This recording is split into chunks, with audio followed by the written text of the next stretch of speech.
স্লোগানে স্লোগানে উত্তাল ঢাকা দক্ষিণ সিটি কর্পোরেশনের প্রধান কার্যালয় নগর ভবন এলাকা।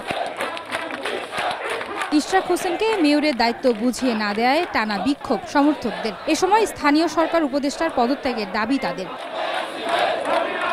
বিক্ষোভের পঞ্চম দিনে সোমবার সকাল থেকেই নগর ভবন ব্লকেডে আটকা। প্রধান ফটকে তালা ঝুলিয়ে দেন ইশরাক সমর্থকরা। বলেন, শপথ পাঠ করে মেয়রের দায়িত্ব বুঝিয়ে না দেয়া পর্যন্ত চলবে আন্দোলন। ঢাকাবাসীর জনদুর্ভোগ কমানোর জন্য অতি দ্রুত জনতার মেয়র ইশরাক হোসেনকে দায়িত্ব দেওয়া হোক। কত দ্রুত ইশরাক সাহেবকে শপথ করার জন্য সরকারের প্রতি দাবি জানাচ্ছি। আদালতের রায় ও গ্যাজেট প্রকাশের পরও ইশরাককে কেন শপথ পাঠে গড়িমসি করছে এখনো স্থানীয় সরকার মন্ত্রণালয়, তা নিয়ে প্রশ্ন তোলেন সমর্থকরা। অদৃশ্য কারণে তারা এটাকে কালক্ষেপণ করে ইশরাক হোসেনকে এখনো শপথ গ্রহণ করাচ্ছেন না। আমরা দেশের নগরের, এই ঢাকা নগরের শান্তি চাই। নির্বাচন কমিশনের গ্যাজেট প্রকাশের পরে কেন স্থানীয় সরকার মন্ত্রণালয় আসিফের নির্দেশনায় কেন শপথ নিচ্ছে না? বিক্ষোভের কারণে নগর ভবনে স্বাভাবিক কার্যক্রম বন্ধ থাকায় বিপাকে সেবাগ্রহীতারা।